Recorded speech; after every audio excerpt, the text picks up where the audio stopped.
الحمد لله رب العالمين والصلاة والسلام على سيد الأنبياء والمرسلين وعلى آله وصحبه أجمعين وعلى من تبعهم بإحسان إلى يوم الدين.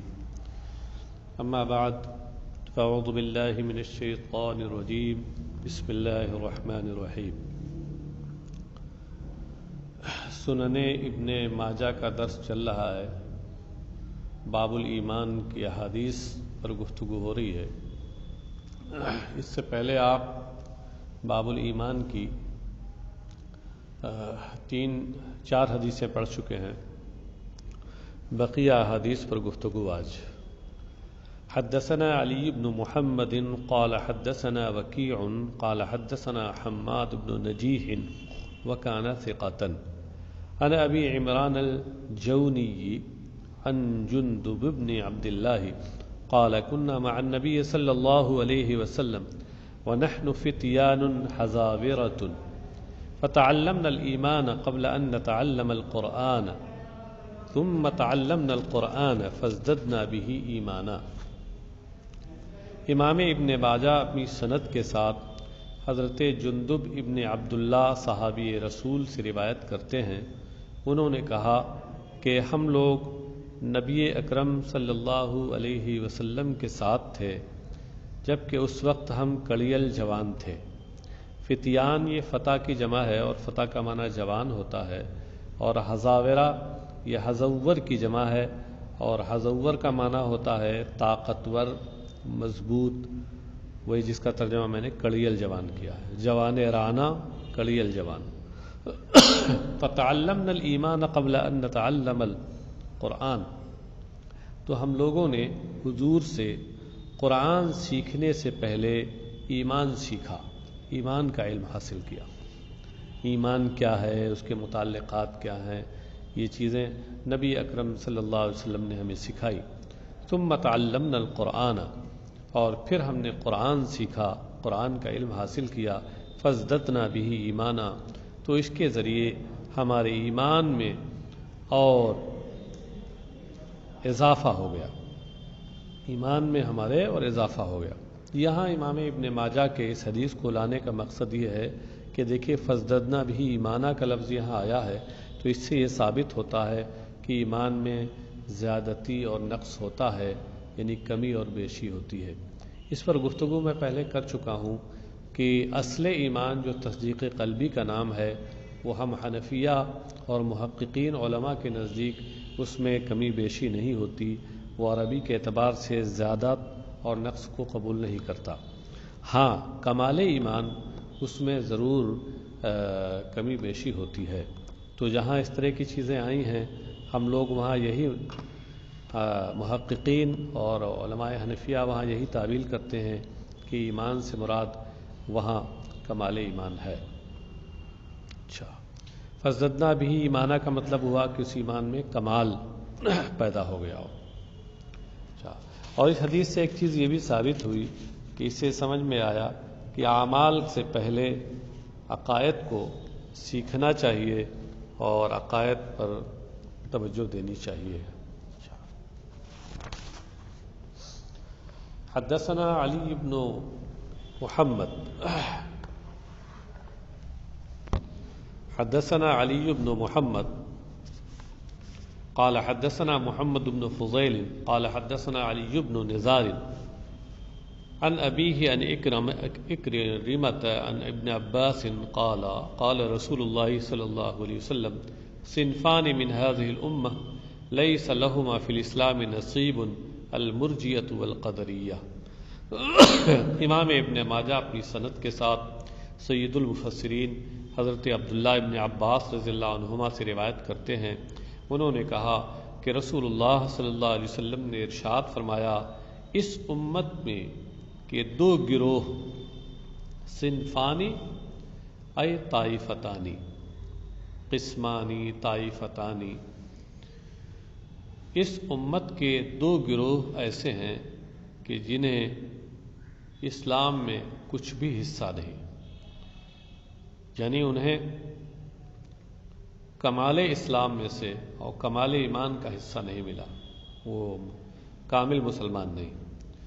کون؟ المرجیۃ والقدریہ. ایک تو فرقہ، ایک گروہ مرجیہ ہے اور ایک گروہ قدریہ ہے.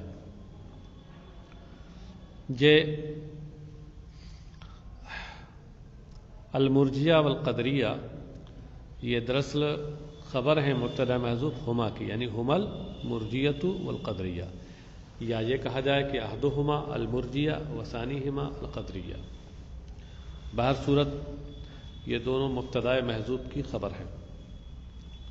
مرجیہ یہ اس میں فاعل ہے ارجعتا سے، ارجعت الامر، ارجعت الامر یا ارجعت الامر، میں نے معاملے کو مؤخر کیا. ارجع یرجع، ارجاع کا معنی مؤخر کرنا.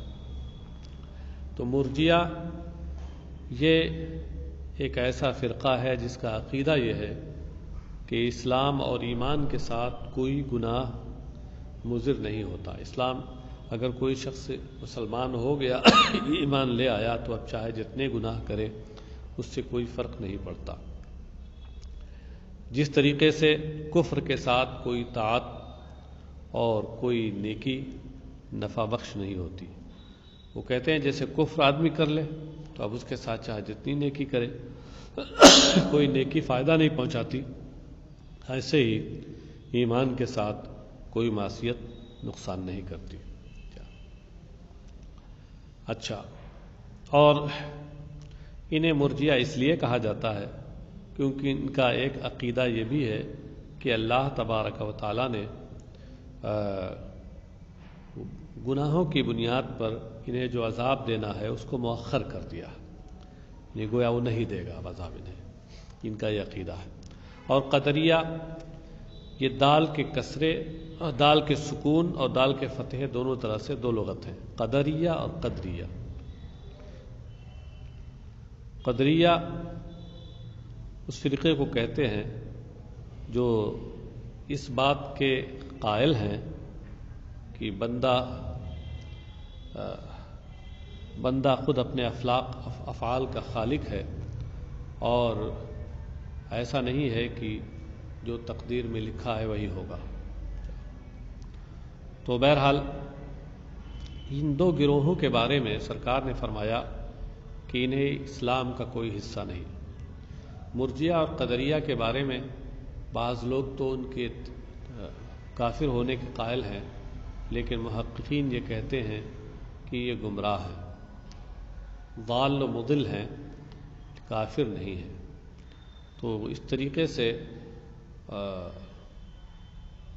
یہ ان کے موقف کے لحاظ سے اس حدیث کی تعویل یہ ہوگی کہ اسلام سے مراد کمال اسلام ہے، کہ ان دونوں فرقوں میں اسلام تو ہے مگر کمال اسلام نہیں، کمال اسلام سے انہیں کوئی حصہ نہیں ملا. حدثنا علی بن محمد قال حدثنا وکیع عن کہمس بن الحسن عن عبد الله بن بريدة عن يحيى بن يعمر عن ابن عمر عن عمر قال كنا جلوسا عند النبي صلى الله عليه وسلم فجاء رجل شديد بياض الثياب شديد سواد الشعر الراس لا يرى عليه أثر سفر ولا يعرفه منا أحد. قال فجلس إلى النبي صلى الله عليه وسلم فأسند ركبته إلى ركبته ووضع يديه على فخذيه ثم قال يا محمد ما الإسلام؟ قال شهادة أن لا إله إلا الله وأني رسول الله وإقام الصلاة وإيتاء الزكاة وصوم رمضان وحج البيت. قال صدقت. فعجبنا منه يسأله ويصدقه. ثم قال يا محمد ما الإيمان؟ قال أن تؤمن بالله وملائكته ورسله وكتبه واليوم الآخر والقدر خيره وشره. قال صدقت. فعجبنا منه يسأله ويصدقه. ثم قال يا محمد ما الإحسان؟ قال أن تعبد الله كأنك تراه وإنك إلا تراه فإنه يراك. قال فمتى الساعة؟ قال ما المسؤول عنها بأعلم من السائل. قال فما أمارتها؟ قال أن تلد الأمة ربتها. قال وكيع يعني تلد العجم العرب وأن ترى الحفاة العراة العالة رعاء الشاي يتطاولون في البناء. قال ثم قال فلقيني النبي صلى الله عليه وسلم بعد 3 فقال أتدري من الرجل قلت الله ورسوله أعلم قال ذاك جبرائيل أتاكم يعلمكم معالم دينكم۔ امام ابن ماجہ اپنی سند کے ساتھ حضرت عمر ابن خطاب رضی اللہ عنہ سے روایت کرتے ہیں، وہ فرماتے ہیں کہ ہم لوگ نبی اکرم صلی اللہ علیہ وسلم کے پاس بیٹھے ہوئے تھے۔ کننا جلوسن، جلوس یہ جلسہ یجلسو کا مصدر بھی ہوتا ہے، اور جلوس جلسہ یجلسو سے اس میں فاعل جالس کا کی جمع بھی ہے، یہاں یہ جمع ہے۔ کننا جلوسن یعنی کننا جالسین ان نبی صلی اللہ علیہ وسلم، ہم لوگ نبی اکرم صلی اللہ علیہ وسلم کی بارگاہ میں بیٹھے ہوئے تھے۔ فجاء رجل، خیال ہے کہ یہ حدیث جس کو پڑھایا جا رہی ہے بڑی بنیادی حدیث ہے، اس کو حدیث جبرائیل کہا جاتا ہے۔ اس میں حضرت جبرائیل آئے ہیں فرشتے کی صورت میں، اور آ کر کے انہوں ایک آدمی کی صورت میں، اور انہوں نے آ کر کے سرکار سے اسلام اور ایمان کے تعلق سے بنیادی سوالات کیے ہیں۔ تو یہ کہتے ہیں کہ ہم لوگ نبی اکرم صلی اللہ علیہ وسلم کی بارگاہ میں بیٹھے ہوئے تھے کہ ایک ایسا شخص آیا نہایت، جس کے کپڑے نہایت سفید اور سر کے بال انتہائی کالے، اس کے اوپر سفر کا کوئی اثر بھی دکھائی نہ دیتا تھا۔ ولا یعرفہ منا احد، اور ہم میں سے کوئی اسے پہچانتا بھی نہ تھا۔ سفر کا اثر ظاہر نہ ہوتا تھا، اس سے یہ سمجھ میں آتا تھا کہ یہ شخص سفر کر کے نہیں آ رہا ہے، یہی کہیں قریب کا ہے، اور ہم میں سے کوئی پہچانتا نہیں تھا۔ اس کا مطلب یہ ہے کہ لگتا تھا کہ وہ کہیں دور کا آدمی ہے، اجنبی ہے، جبھی تو ہم میں سے کوئی اس کا شناسہ نہیں۔ بہرحال عجیب شخص تھا، اور مختلف اس کے پہلو حیرت میں ڈال رہے تھے۔ قال فجلس الى النبی صلی اللہ علیہ وسلم، راوی کہ حضرت عمر کہتے ہیں تو وہ شخص نبی اکرم صلی اللہ علیہ وسلم کے پاس آ بیٹھا۔ فاسند رکبتہ الى رکبتہ، اور پھر اس نے اپنے گھٹنے نبی اکرم صلی اللہ علیہ وسلم کے گھٹنوں سے ملا دیے، جیسے کہ انتہائی قریبی شخص کوئی بیٹھے اس طرح جا کے بالکل اپنے گھٹنے نبی اکرم صلی اللہ علیہ وسلم کے گھٹنوں سے ملا دیے۔ ووضع یدیہ علی فخذیہ، اور اپنے ہاتھ نبی اکرم صلی اللہ علیہ وسلم کی رانوں پہ رکھ دیے۔ وضع یدیہ علی فخذیہ، فخذیہ میں ہا ضمیر کا جو مرجع ہے، اس کے بارے میں دو احتمال ہیں۔ ایک قول تو یہ ہے کہ اس سے مراد وہی شخص ہے، یعنی اس نے اپنے ہاتھ اپنی رانوں پہ رکھے، جیسے ایک شخص کسی کی بارگاہ میں بادب بیٹھتا ہے تو اپنے ہاتھ دو زانو ہو کے بیٹھتا ہے، تو اپنے ہاتھ اپنے رانوں پہ رکھتا ہے۔ اور بادشاہین نے کہا کہ ہا ضمیر کا مرجع النبی صلی اللہ علیہ وسلم ہے، تو اس کے لحاظ سے ترجمہ وہ ہوگا جو میں نے ابھی کیا تھا کہ اس نے اپنے ہاتھ نبی اکرم صلی اللہ علیہ وسلم کے ہاتھوں پہ رکھے، نبی اکرم صلی اللہ علیہ وسلم کی رانے مبارک پہ رکھے۔ تو اس سے اس بات کا اظہار مقصود تھا کہ وہ نبی اکرم صلی اللہ علیہ وسلم سے انتہائی قریب، تبھی تو ایسا ہو۔ ثم قال، اور پھر اس نے عرض کیا، یا محمد مل اسلام، نے کہا اے محمد اسلام کیا ہے؟ اب یہاں ایک مسئلہ یہ آتا ہے کہ کیا اس میں رسالت، جو نبی اکرم صلی اللہ علیہ وسلم کا ذاتی نام ہے محمد، اس سے سرکار کو پکارنا کیسا ہے؟ عام حالات میں انسانوں کے لیے یا محمد کہہ کے پکارنا منع ہے، علماء نے اس سے منع کیا ہے، کیونکہ قرآن کریم میں آیا ہے لا تجعلوا دعاء الرسول کا دعاء بعضکم بعضا، کہ تم رسول کو ایسے نہ پکارا کرو جس طرح آپس میں ایک دوسرے کو پکارتے ہو، یعنی آپس میں جیسے ایک دوسرے کو نام لے کر کے پکارتے ہو، یا فلانو یا فلانو یا فلانو، تو اس طرح رسول کو نام لے کر نہ پکارا کرو، بلکہ ان کے ان اوصاف کریمہ کے ساتھ پکارا کرو جس سے ان کی عظمت شان ٹپکتی ہو، مثلا یا رسول اللہ، یا حبیب اللہ، یا نبی اللہ، یہ ہے۔ تو اب یہاں پر جو محمدن کہا ہے یا محمدو کہا ہے، یہ لگتا یہ ہے کہ یہاں روایت باللفظ نہیں کی گئی ہے، روایت بالمعنی کی گئی ہے، اور میرے اس قول کی تائید اس سے ہوتی ہے کہ اگلی جو حدیث آتی ہے حدیث جبرائیل، اس میں وہ بھی حدیث جبرائیل ہی والی حدیث ہے، یہی واقعہ ہے، تو اس میں آپ دیکھ لیجئے یا محمد کے بجائے یا رسول اللہ کا لفظ آیا، اور ایک حدیث دوسرے حدیث کی تفسیر اور تشریح ہوتی ہے۔ ثم قال یا محمد ما الاسلام، اس نے کہا اے محمد یعنی یا رسول اللہ اسلام کیا ہے؟ قال شہادت اللہ الہ الا اللہ وانی رسول اللہ، سرکار نے فرمایا شہادت اللہ الہ الا اللہ، یہاں مبتدا محذوف ہے، یعنی الاسلام شہادت اللہ الہ الا اللہ وانی رسول اللہ واقام الصلاۃ وایتاء الزکاۃ وصوم رمضان وحج البیت، مبتدا محذوف ہے۔ سرکار نے فرمایا اسلام یہ اس بات کی گواہی دینا کہ اللہ کے سوا کوئی معبود نہیں، اور اس بات کی گواہی دینا کہ میں اللہ کا رسول ہوں، نماز قائم کرنا، زکوٰۃ دینا، رمضان کے روزے رکھنا، بیت اللہ شریف کا حج کرنا۔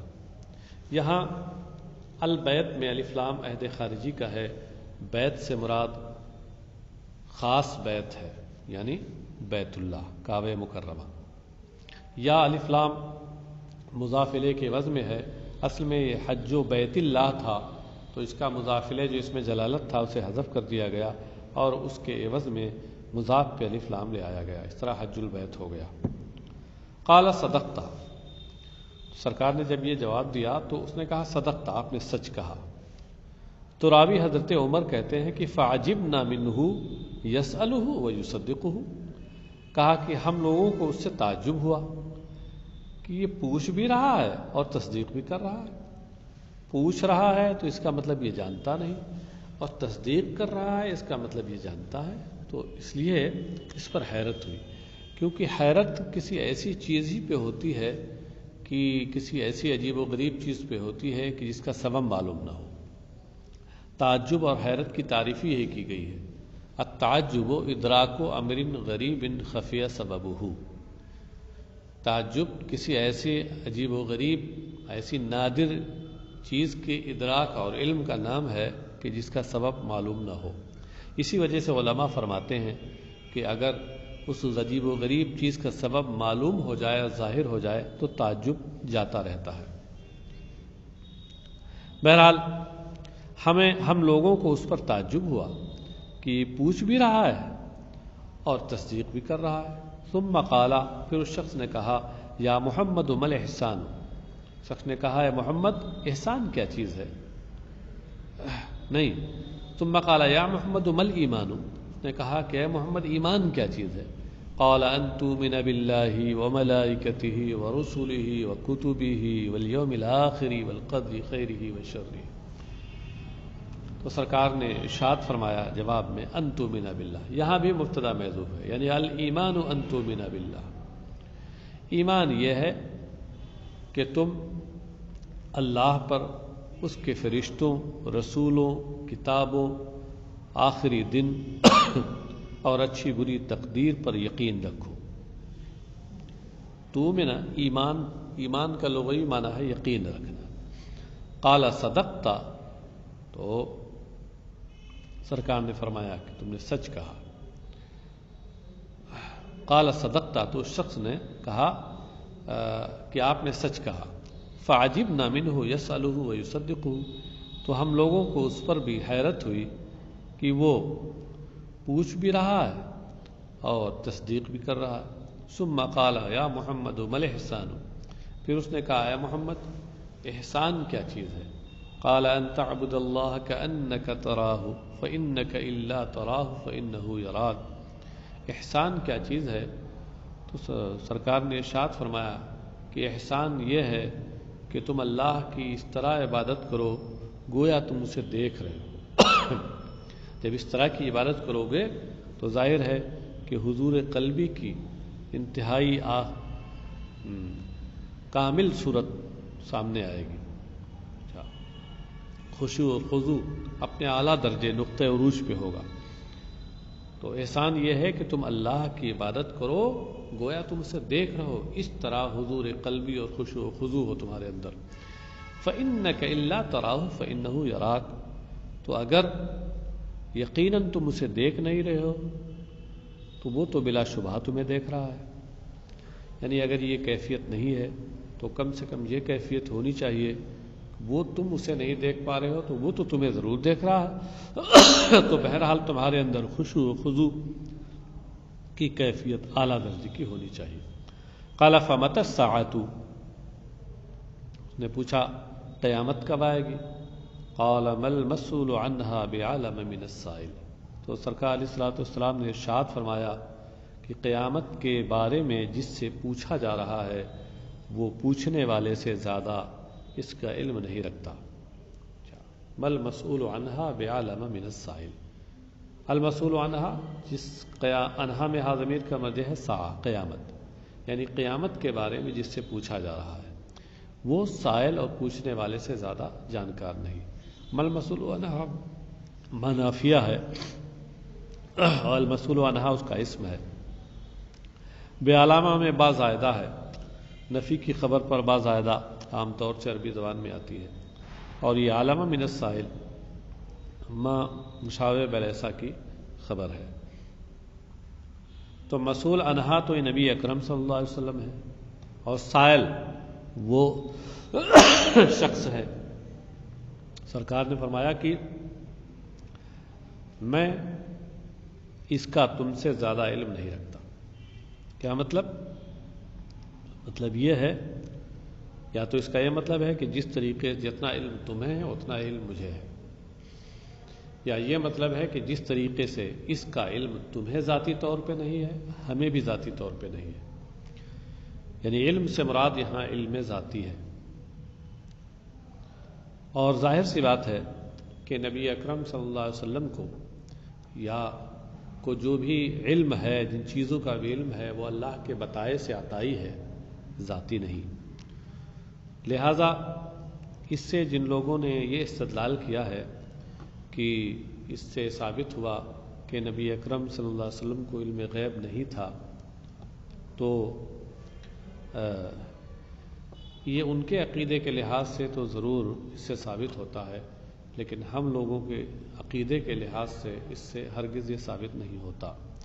کیوں؟ اس لیے کہ ہم لوگ تو اس بات کے قائل ہیں کہ نبی اکرم صلی اللہ تعالی وسلم کا جو علم غیب ہے وہ ذاتی نہیں عطائی ہے۔ ذاتی علم غیب تو صرف اور صرف اللہ کا ہے۔ باقی مخلوق چاہے جتنی بلند رتبہ ہو، اس کا پورا وجود ہی اللہ کی عطا سے ہے، عطائی ہے، تو اس کے اوصاف اور کمالات یہ بھی سب عطائی ہے۔ تو اس لیے یہاں علم سے مراد جب ذاتی لے لیا جائے گا، عالم میں علم سے مراد ذاتی لے لیا جائے گا، تو مطلب یہ ہوا کہ ذاتی طور پر جس سے تم اس کے بارے میں پوچھا جا رہا ہے وہ پوچھنے والے سے زیادہ جانکار نہیں ہے۔ مطلب یہ ہے کہنے کا کہ نہ ہمیں علم ذاتی ہے نہ تمہیں اس کا علم ذاتی ہے۔ اور یہ کہہ کر سرکار علیہ الصلوۃ والسلام نے گویا اس کا جواب صریح طور پر دینے سے لطائف حیل کے ذریعے اس کو ٹالا۔ کیوں؟ اس لیے کہ کچھ چیزیں راز کی ہوتی ہیں اور جو بھرے مجمع میں نہیں بتائی جاتی۔ یقیناً قیامت کا علم یہ اللہ کے رموز و اسرار میں سے ہے، ان رموز و اسرار میں سے ہے کہ اللہ تبارک و تعالیٰ نے عام لوگوں کو تو اس کا علم نہیں دیا، اور جن انبیاء کو علم دیا بھی ہے تو انہیں اس کے چھپانے کا حکم ہے۔ کیا؟ وہ راز ہے، اور راز کو راز ہی رکھنا چاہیے۔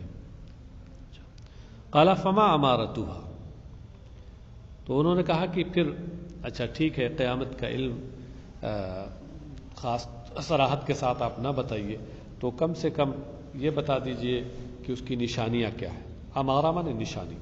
قال ان تلد الامۃ ربتها، تو سرکار نے فرمایا کہ امارتها ان تلد الامۃ ربتها، مبتدا محذوف، اس کی نشانی یہ ہے کہ باندی اور کنیز اپنی مالکہ کو جنے گی، پیدا کرے گی۔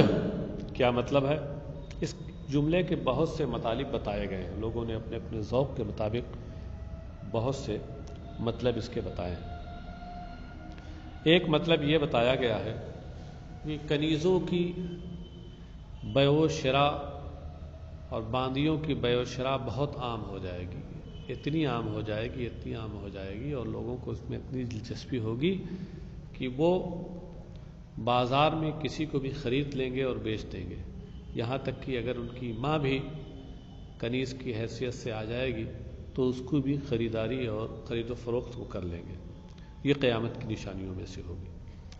ایک تشریح یہ کی گئی ہے تلد الامۃ ربتہا کا مطلب یہ ہے کہ بیٹی ماں کے اوپر حکومت کرے گی، اور جیسے ایک مالک ہوتا ہے اور آقا ہوتا ہے جو اپنی باندی کے اوپر حکمرانی کا اظہار کرتا ہے اور اس پر اپنا حکم چلاتا ہے، تو ایسے ہی بیٹی اولاد اپنی ماں کے اوپر جو باندی ہوگی ماں اس پر حکمرانی کرے گی۔ حاصل کیا ہے کہ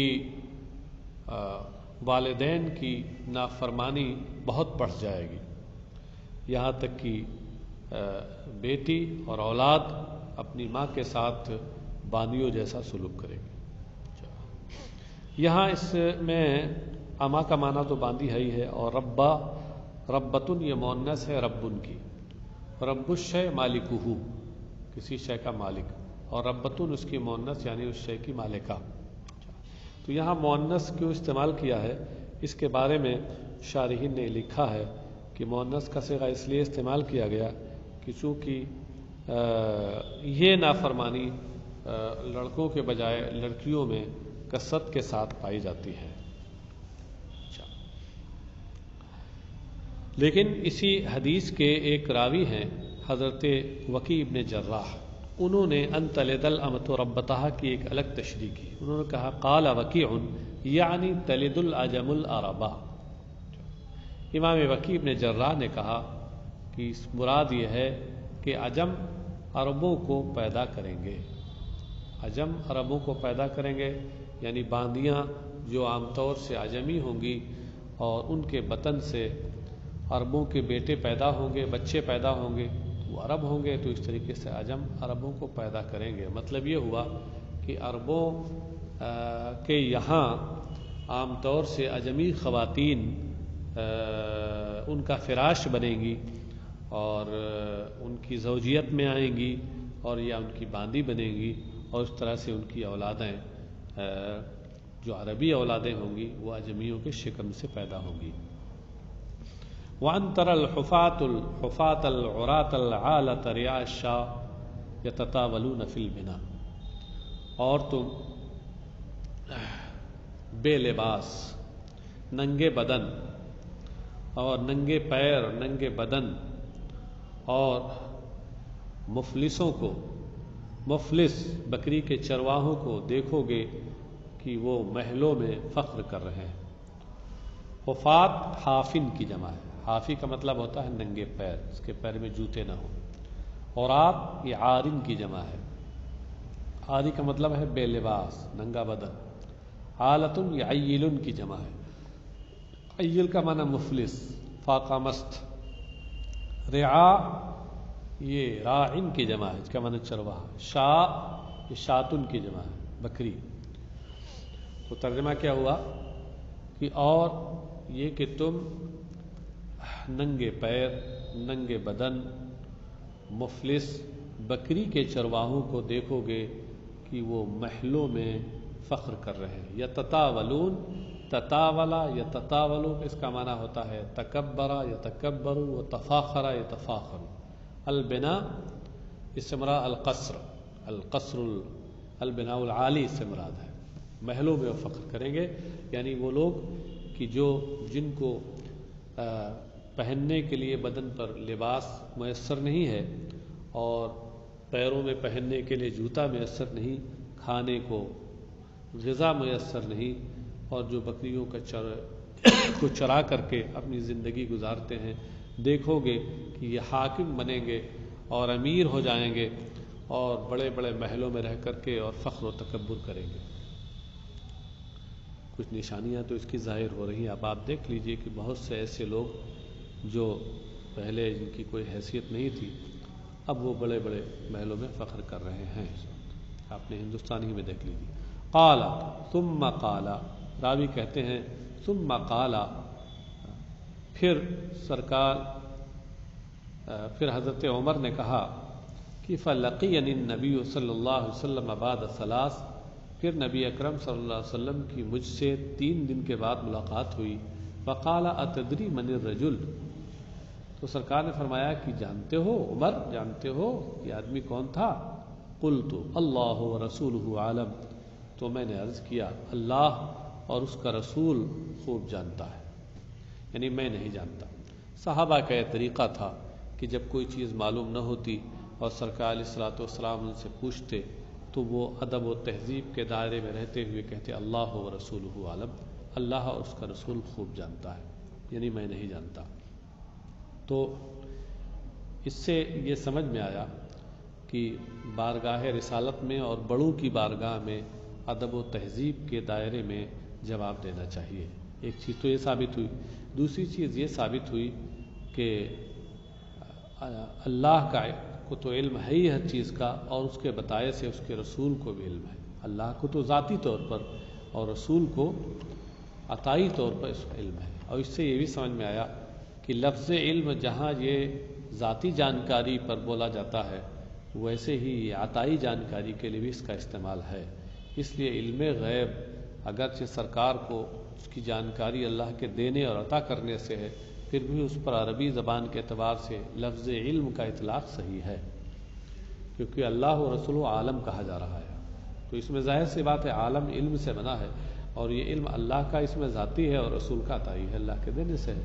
قال ذاک جبرائیل اتاکم یعلمکم عالم دینکم، تو سرکار صلی اللہ علیہ وسلم نے فرمایا کہ وہ جبرائیل ہے، وہ جبرائیل تھے، تمہارے پاس اس لیے آئے تھے کہ تمہیں تمہاری دین کی نشانیاں سکھا دیں. دین کی نشانیاں کیا ہیں اور معالم کیا ہیں وہ تمہیں سکھا دیں. یہ سکھانے کے لیے، تعلیم کے لیے آئے تھے. اسی وجہ سے وہ بنیادی طور پر سوالات کر رہے تھے.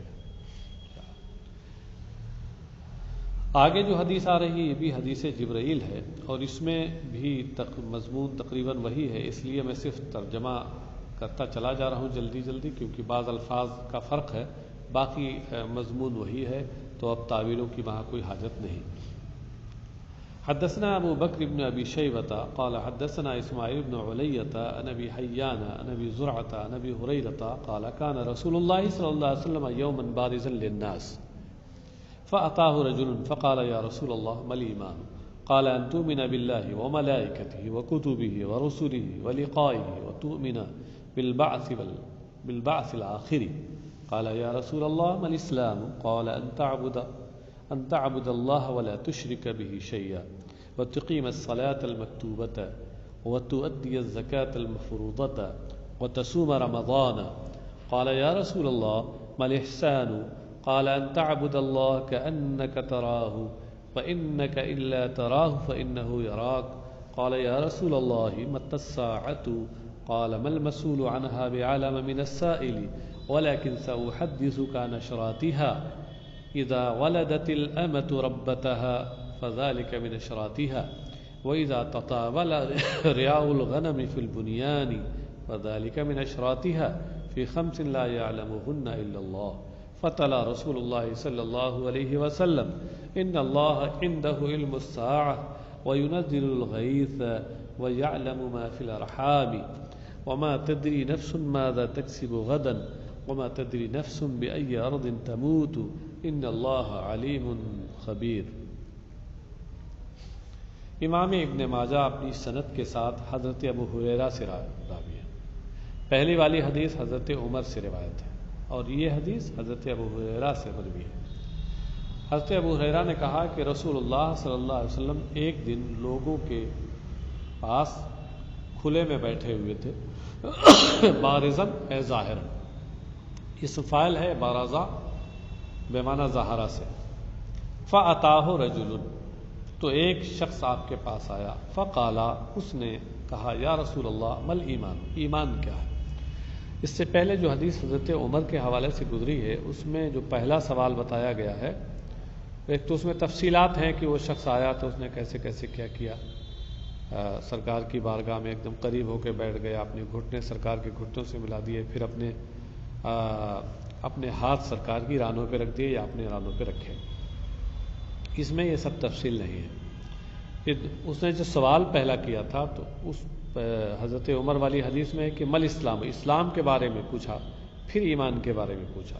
اور یہاں اس کے الٹا ہے کہ یہاں پہلے ایمان کے بارے میں سوال ہے، پھر اسلام کے بارے میں سوال ہے. تو واقعہ ایک ہے، صرف بیان میں راوی نے اس کو مقدم مؤخر کر دیا ہے. مل ایمانو نے کہا یا رسول اللہ ایمان کیا ہے؟ میں نے کہا تھا نا کہ اس میں اس سے پہلے والے میں یا محمد آیا ہے، یہاں یا رسول اللہ آیا ہے. تو ہم لوگوں کو حکم یہی ہے کہ سرکار کے نام کے ساتھ انہیں نہ پکاریں، یا محمد نہ کہیں، یہ منع ہے، یا رسول اللہ کہنا چاہیے. مل ایمان یا رسول اللہ ایمان کیا ہے؟ قال ان تؤمن باللہ وملائکتہ وکتبہ ورسلہ ولقائہ وتؤمن بالبعث الآخر.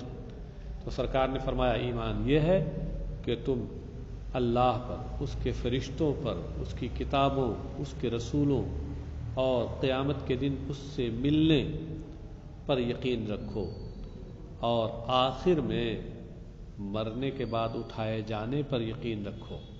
بعث کا معنی کیا ہوتا ہے؟ بعث بعد الموت، یعنی مرنے کے بعد زندہ کیا جانا. قالا تو اس شخص نے کہا یا رسول اللہ مل اسلام. اس نے کہا یا رسول اللہ اسلام کیا ہے؟ قال ان تعبد اللہ ولا تشرک بہ شیئا. تو سرکار نے ارشاد فرمایا کہ اسلام یہ ہے کہ تم اللہ کی عبادت کرو، اس کے ساتھ کسی کو شریک نہ ٹھہراؤ، فرض نماز ادا کرو، فرض زکوٰۃ دو، رمضان کے روزے رکھو. اس میں حج البیت نہیں ہے، اس سے پہلے والے میں حج البیت.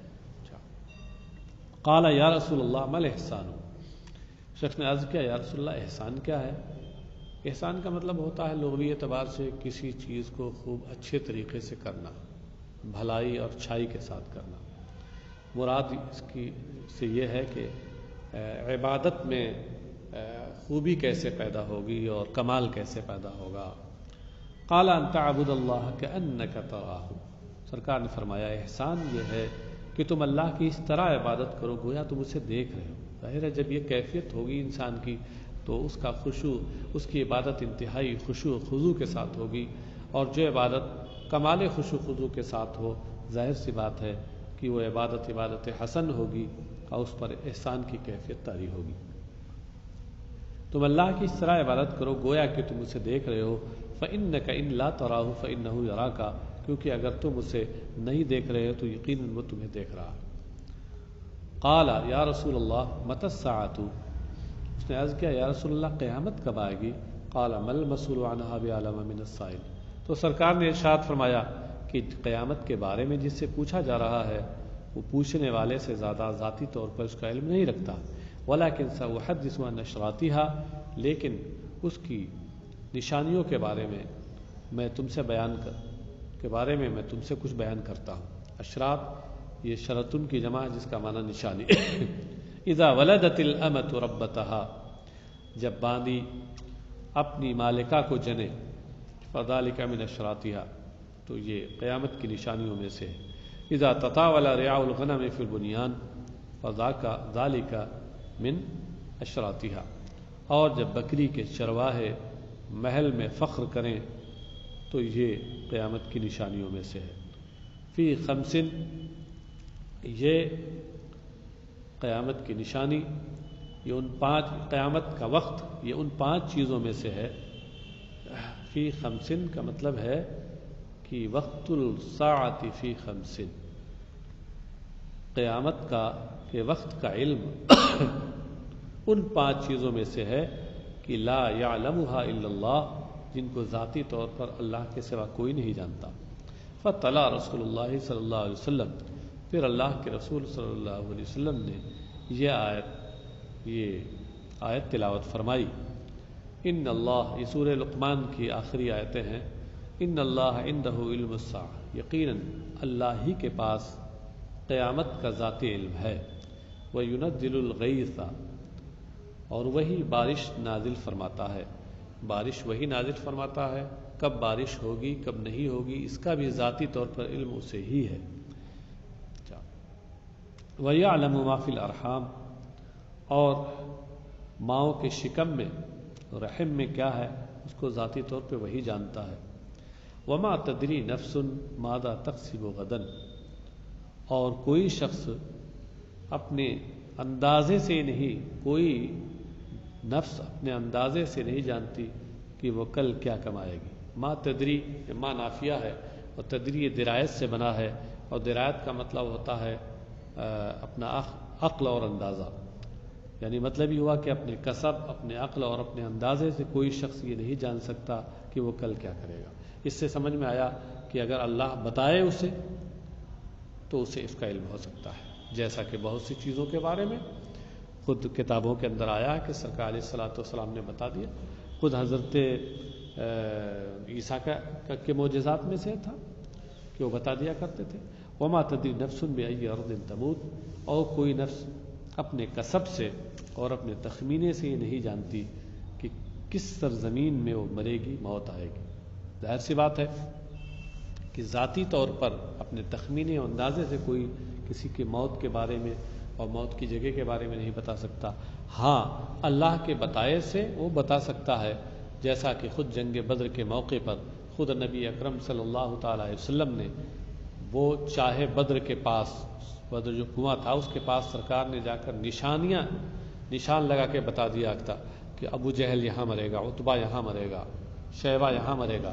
چنانچہ خود صحابہ کا بیان ہے کہ نبی اکرم صلی اللہ علیہ وسلم نے جو لکیریں کھینچی تھیں، یقیناً اس سے ذرا بھی ادھر ادھر وہ لوگ نہیں مرے، اسی جگہ پر ان کا قتل ہوا۔ اس سے سمجھ میں آیا ہے کہ اللہ تبارک تعالیٰ کے بتانے سے، اور بتاؤ کہ کیسا عقیدہ لوگوں کا ہے کہ کسی طرح کا علم ان محبوبان بارگاہ کو نہیں ہو سکتا۔ ہم لوگ تو اللہ کی قدرت کاملہ کے قائل ہیں، اللہ اس بات پر قادر ہے کہ وہ اپنے بندوں کو جو چاہے بتائے، اور وہ بتائے تو بندے جان جائیں گے، اس کے ہم قائل ہیں۔ اور یہ لوگ تو اس بات کے قائل ہیں کہ اللہ کے بتانے سے بھی نہیں ان کو معلوم ہوگا۔